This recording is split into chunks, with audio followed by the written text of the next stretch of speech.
Okay, this is going to be video number 3 on the 7.3 teardown. Basically, I went ahead and tore down the driver's side head. There it is. There's a full shot of it. Basically, the reason being is because I am going to have to rebuild this whole block and the heads. Basically, just want to show you a couple things. Your high pressure oil pump sits right down in the valley here, and the reservoir tank where the gear drive is in here, and that's constantly loaded with oil. And through these high pressure stainless braided lines, they feed.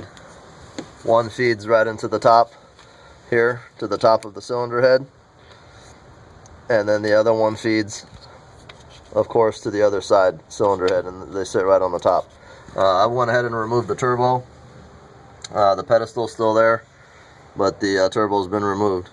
The exhaust manifolds, of course, had to come down. There's the driver's side one sitting there. I'm going to go ahead and show you what I found on the passenger side head, because just take a look real quick at this picture here. There's a brand new water pump on this truck. Okay, I'll tell you why that's important and why I think the truck overheated is what I think happened. It overheated real bad, to the point where it caused catastrophic failure, and basically the valves burnt up. I'll show you that here in a second. But I mean, this engine got hot enough to where it pretty much melted a nice little divot inside the cylinder bore there, and I think it was from the valve material coming off, or possibly the ring material just turning into molten, or I really can't really say exactly what happened. But in this angle I can't really show it to you, but it's right on cylinder number 5, and it's basically looked like somebody almost took a torch to it and just started melting it away. This is the driver's side head. There's a shot of the valves here, the injector cups down here, brass injector cups. Just giving you a rundown of how everything looks here. These are where your rockers go, and this has basically been somewhat disassembled. Exhaust port, and there's a shot underneath. I've just taken this off. The shot underneath of the intake and exhaust valve. The way to identify the intake valve is by the dimple in it right there. The exhaust valve is flat. They're both exactly the same size, so the only way to tell them apart if you have them out is going to be through with that divot there. I'm going to walk over here and show you other parts that I have taken apart. This is the Garrett Turbo. There, it focused in there. It's a smaller one. This is the early 99 Turbo. It didn't make as much power as the later 99 Ups on the 7.3s. I think they went up to 2003, and these ones didn't make quite as much power as the later ones. I'm going to walk you over here to my little box. This is my wife's shoe box, or boot box, whatever. I'm going to show you how hot this engine got. And I could tell that it got hot just by looking at the injectors. And the way to tell, you see this injector here, for example, this one didn't quite get too hot. The coloration at the bottom here tells me that the heat was applied to it, and you could see the ones that I'm pointing out. Those ones got extremely hot. I mean, some of them might have got barbecue on high hot, and some of them, like this one here, got like hellfire hot. Looking at this injector, this is the one that came off of cylinder number 5. This is the one that had 0 compression on it. And see this O-ring here? This O-ring is not a matching O-ring. The rest of them have black O-rings on them. So somebody went in there and replaced this O-ring. And if you ever pull out your injectors, a good way to tell if your motor's ever been hot, and you see the O-ring down at the bottom there? That has begun to melt. So and that one's discolored. If I pull one up that hasn't been discolored, like this one, you got a good O-ring still all the way around. So that O-ring on the cylinder number 5 is the orange O-ring, and that O-ring has been replaced. Somebody tried to replace it in hopes, I think, to fix this problem, but this is definitely not a fixable problem. I've got all my rocker arms here labeled, push rods labeled. I'm going to be replacing the push rods, but these are actually, push rods are actually in excellent condition.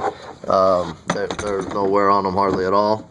I've got the wiring harness sitting off to the side here. It's not a very big wiring harness. It's very small and very compact compared to like engine harnesses. There's the other exhaust manifold, and of course the valve covers. And this, let me show you what this is here. This is the valve cover gasket. This is basically wired in here, comes in from your engine harness, and this controls your inject. This gives power to your injectors here, and it lights off your glow plugs through these. And basically, you know, there's one output area for every injector and glow plug for each cylinder. I'm going to go ahead and go inside here and show you what I found after I took the other cylinder head. I took it to the machine shop, and I only took one because I didn't know what I wanted to do yet. So I'm going to show you what I came up with. It's kind of going to be dark in here, but I'll do what I can. This is the bottom of the cylinder head. Let it focus in here. You know, they've cleaned up all the gasket material. They hot tanked it. The head checked out fine. The surface is flat. And here's the exhaust valve. I've already went ahead and removed all the valves. Okay, this is the exhaust valve. I'm going to pull this out here and show you the face. Okay, let me zoom in here. There it goes. If you can see, it doesn't look bad. It looks, you know, pretty decent. Could use some servicing. I've went ahead and lapped. I've already went ahead and lapped this valve seat here, and that seems to be pretty good. I've ordered new valves also. I'm gonna just go ahead and use new valves. They were cheap enough, and I ended up ordering intake and exhaust valves. My intake valves are not usable. This seat definitely has to be cut. A lot of the metal from the valve, I don't know if it was sticking or if it just got hot enough to every time it was going up and down, it would leave metal behind right here on the valve seat. So this valve seat needs to be at 30 degrees. This is a 30-degree valve seat. This is the intake valve. The exhaust seat over here is a 37.5-degree cut. And unfortunately, I don't have the 37.5-degree cutter. I only have the 30-degree cutter. And I also need to take and do 2 other angles, which is one on the interior here and one on the exterior. It'd be a 3-angle valve job. That's why it's called a 3-angle valve job. There's an inner cut. I don't recall the name of the cuts, but there's a valve face cut here, which is the main cut, and then the outer cut. I apologize, I don't recall the name of these cuts. I don't want to tell you anything different or something that's not accurate. But let me show you the valve here real quick. This head cleaned up really nice. I have it here in my kitchen because I was pulling out the valves and I was lapping them. I didn't want to have any debris or dirt or anything get in there while I was working on it. And you know, I think my wife likes it when I bring all my parts and oil and tools inside the house, huh, babe? No, babe. No, I hate it. You don't like it? No, I hate it. What's so bad about it? I should put all my parts in here and you can work out in the garage and cook out in the garage and... Funny stuff, babe. Okay. Anyways, here's the valve. I get a good...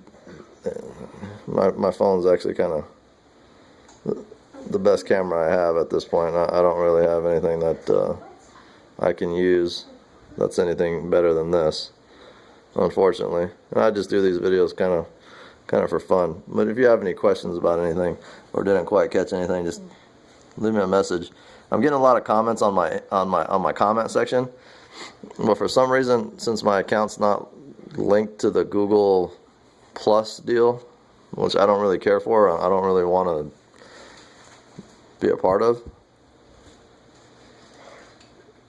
Man, I can't get that thing to zoom in. But either way, if it's not zooming in, I'm going to tell you exactly what happened here. All this metal here is pretty much gone. There's a ridge there. So this valve is no longer serviceable, and it's pretty much toast. And it's that way on all of these intake valves. The exhaust valves didn't get hurt at all. And that's kind of weird, because usually what gets hurt is the exhaust valves, and the intake valves are usually the ones that are okay. But in this case, it's the opposite. So I'm not sure why that is. Maybe because it's a diesel motor and not a gasoline. I'm not sure exactly why that happened that way, but that's what the case is at this point. Anyways, I'll keep you posted on whatever I get done on the next video. Oh, these are the oil plugs. When I took it to the machine shop, you always want to take these out and get every last bit of nasty oil in. There's one on each side from the front and one on the back of the head, and they were both removed. There's your fuel plug. Those get removed also.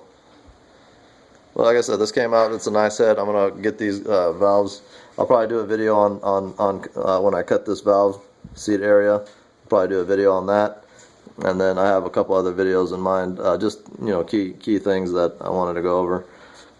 And if you have any questions, or maybe some advice, or maybe something that I missed, you can go ahead and leave it in the comment section. Actually, I'd prefer you send me an inbox, because the comment section, I can see them, but when I go to reply, like I said, since I'm not linked with the Google Plus situation, it doesn't take my reply. So those of you that left me comments and didn't get a reply, I mean, I'm trying. I did try, and I see them all, and I thank you guys. But if you can't, just drop me in the inbox, and I'll definitely respond to that. All right, until next one.